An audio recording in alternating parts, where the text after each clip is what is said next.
Hi, and welcome back to the Polaris Travel Health Podcast. Thanks for tuning in with us this week. Jayden and I will be discussing various forms of hepatitis.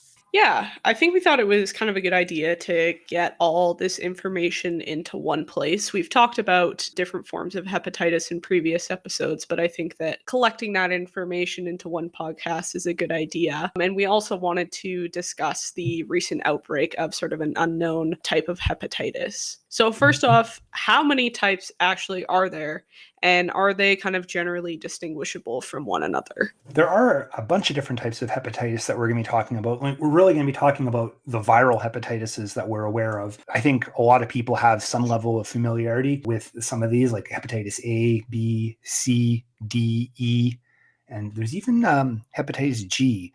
So we're going to talk about all these different types of viruses. We don't know much about G, but anyway, we'll spend a little bit more time on the others. And there are certainly differences between how they're transmitted, but some of them are somewhat similar in their symptoms to a degree. Cool. All right, so first off, I guess the most logical one to start with is hepatitis A. What does that look like and how do you catch it? I think, a lot of people are already familiar to a degree with hepatitis A or heard of it. And hepatitis A, it is transmitted by the fecal-oral route through poor hand hygiene and then eating or drinking contaminated food or water. So then really, I think the best way to describe it, and this is how I've described it in travel consults, is, you get some guy who's preparing your food and maybe he goes to the bathroom.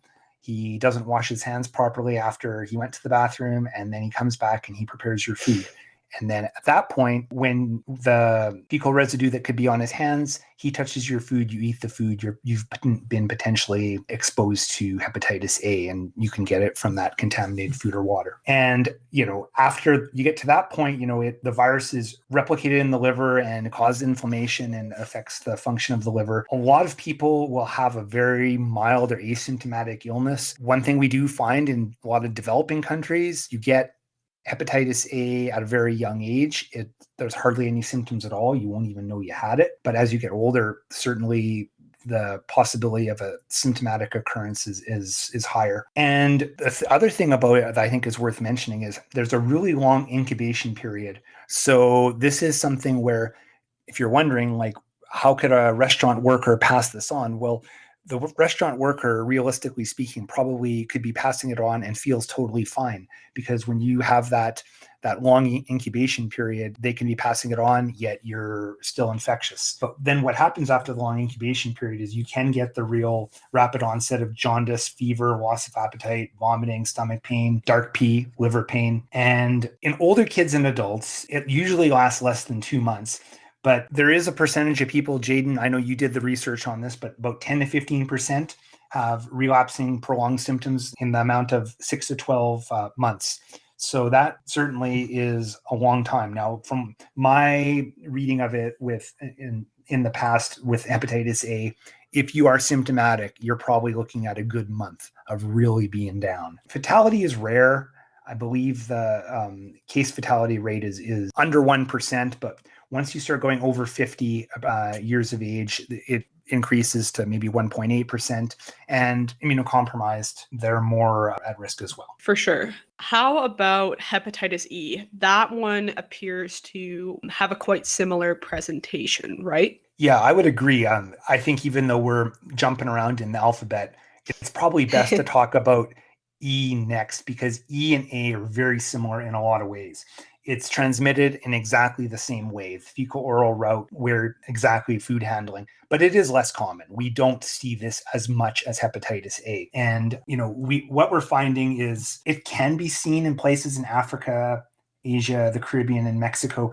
I think the numbers you pulled up, Jayden, is 20 million cases a year with 56,000 related deaths, which sounds really high, more than I would have expected. Most people, here's the thing, most people, hepatitis E is not anywhere near as concerning, except, of course, when we run into a situation with people that are pregnant. And this is really deadly for people that are pregnant. Fetal losses is almost a for sure, and maternal death rate is extremely high. Right. Yes. I think that those were sort of predicted numbers that hepatitis E isn't always diagnosed in every case, but that that was sort of the estimation of the numbers. But yes, that does seem, it does seem like a big number, but I think the numbers are significantly higher for hepatitis A comparatively. Okay. And then, yeah, it is still something that is on our radar screen for sure. And yeah, I think something that, well, not a lot of people know about. I've brought up hepatitis C in the past, and it's something most people have never even heard of. Yeah, I think it's one that I wasn't super familiar with prior to now. But the next probably most commonly known one or most commonly discussed in terms of travel health is probably hepatitis B.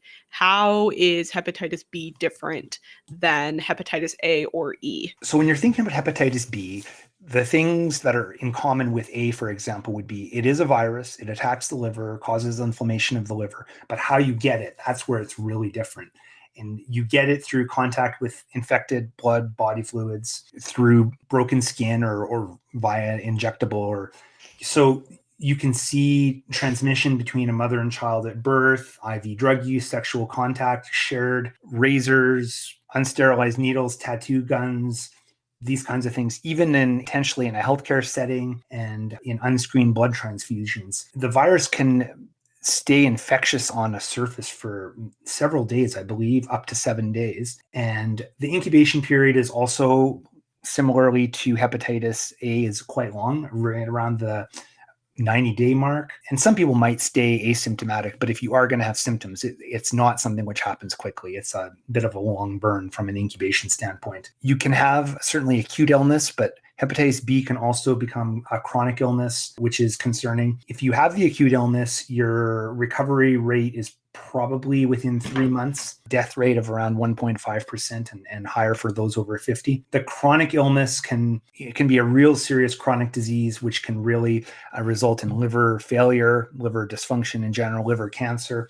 So it can definitely do a number on you over the long term. Right. So the next one that we would probably mention is hepatitis D, right? As it can only kind of occur in the presence of hepatitis B, right? Exactly. So what happens here is that these are really strongly linked viruses. And I believe the number that you had actually pulled out, Jayden, was about 5% of people who have chronic hepatitis B are probably at risk here. And you can be infected with it at the same time or after getting hepatitis B. So, when you start looking at adverse outcomes, it's certainly there, and we can definitely see an acceleration of cirrhosis by as much as a decade. And so it is a real concern, and there are some treatment options available, but yeah, they're not necessarily ideal from an efficacy standpoint. Okay. The next one that people might be familiar with is probably hepatitis C. And this one, I think actually we've recently found out that it's quite treatable. Yes, that's correct. So a lot of times people, they know hepatitis A, B, and C.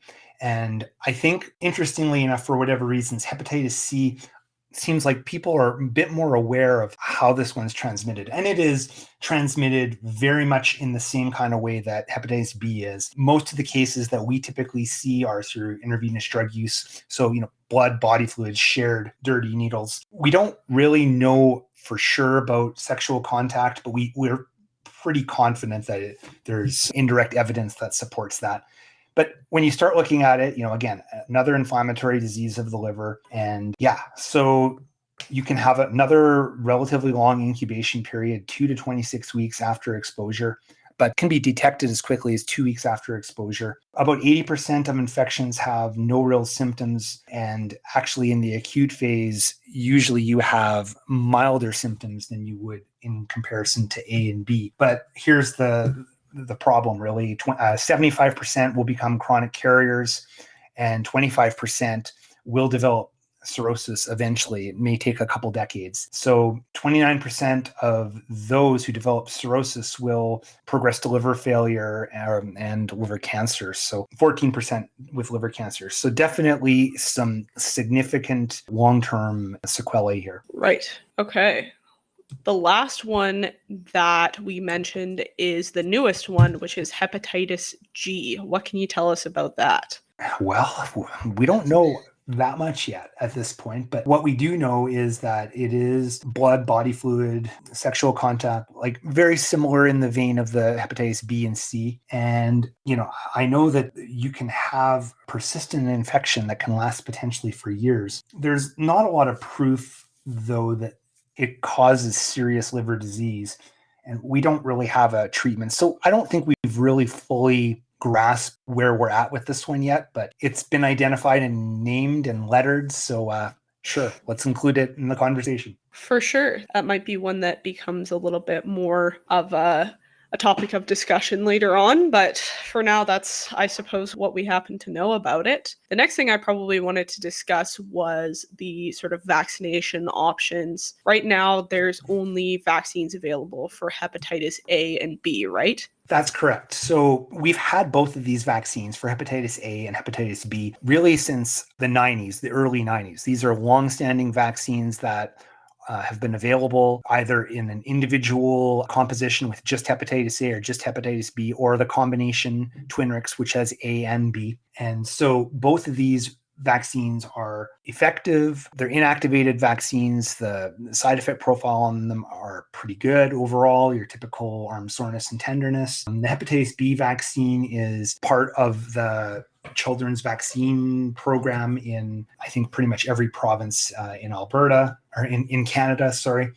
So really, these are effective vaccines that we see. Now, when we're starting to think about it from a travel health perspective, we don't do hepatitis A vaccines here in Canada, typically speaking, for as part of the public health vaccine program. So that's one that you won't have. So if you are going to be traveling, it is one that you definitely want to consider. Realistically speaking, if you're under the age of 40, you probably got the hepatitis B vaccines in school. I believe the cutoff is 1982. So if you're under 40, chances are you got that vaccine. But if you are over 40, then Twinrix might be a better option for you. And I guess one other random point about these vaccines would be is that typically speaking in Alberta, we've been giving the hepatitis B vaccine in grade 5 and grade 6, but now we're actually giving it to babies under 1.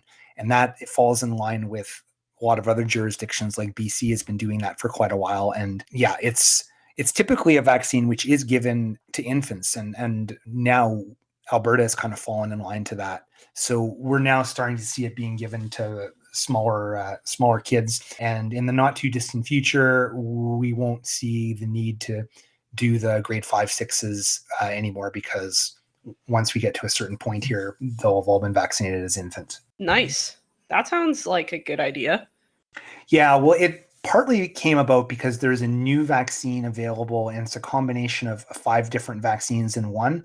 And I believe it's tetanus, diphtheria, pertussis, and polio, and Hep B all in one shot. So that's given in the Alberta program now in those early 2 months, 4 months, and a year, I believe it is.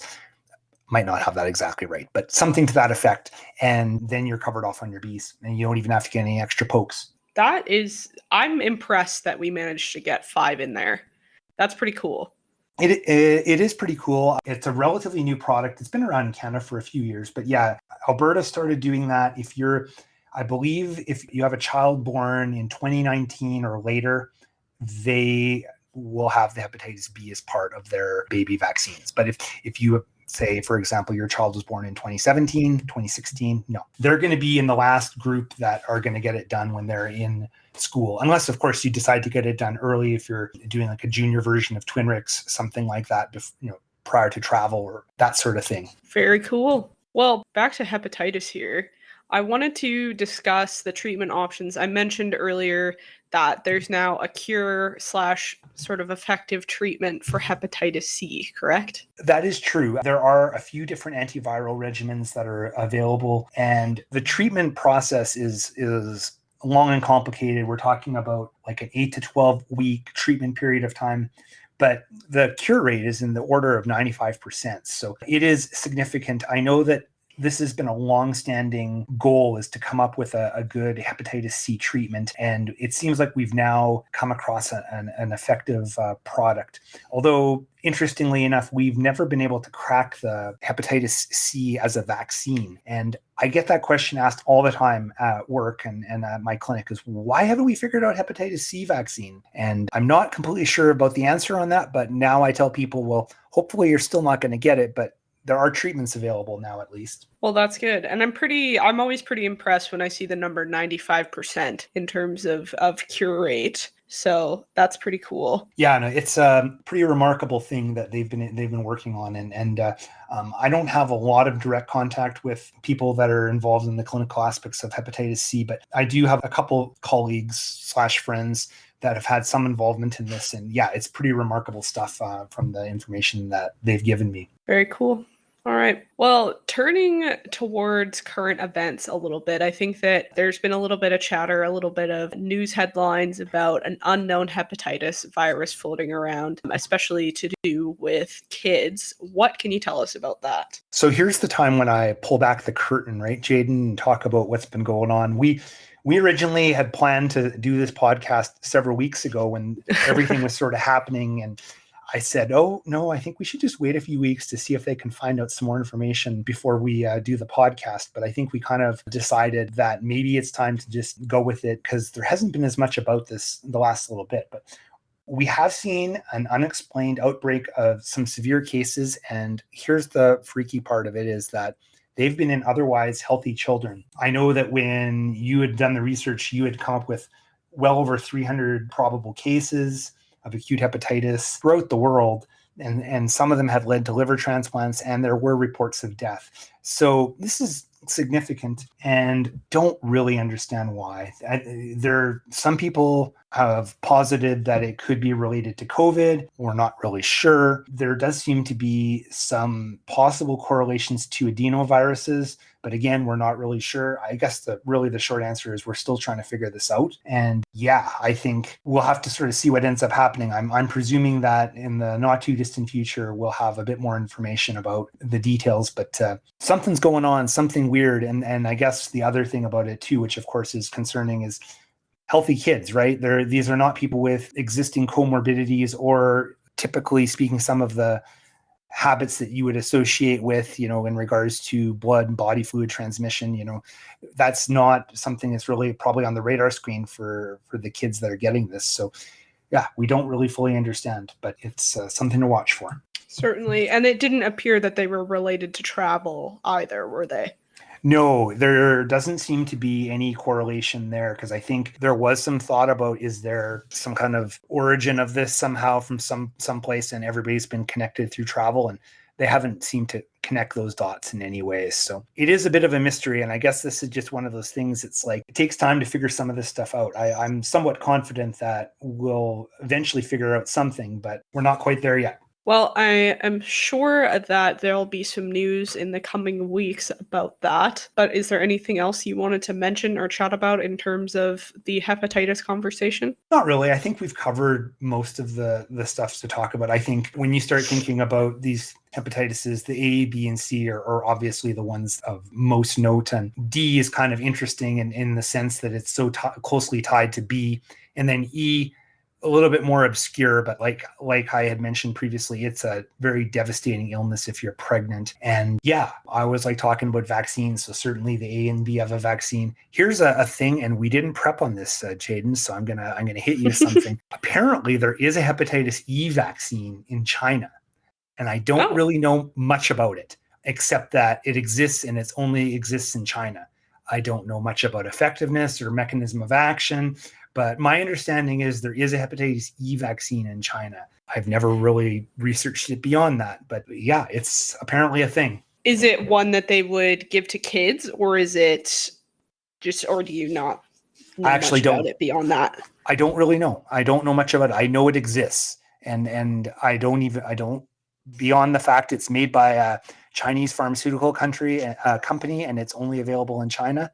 That's pretty much all I know. I guess that shouldn't The one thing I did read about it was that it didn't necessarily seem to be like this enormous, like life-changing breakthrough that, every other country in the world is clamoring to get this vaccine. And, I don't know if that's because of lack of knowledge or whatever, but it certainly hasn't been a big like global hit. Like to me, if there was a vaccine that came out that was really pretty awesome, and even if it was behind all the barriers that we associate with China right now, political barriers and economic barriers, you would still think that people would be beating down the doors if it was like really awesome. But that's just me hypothesizing, really.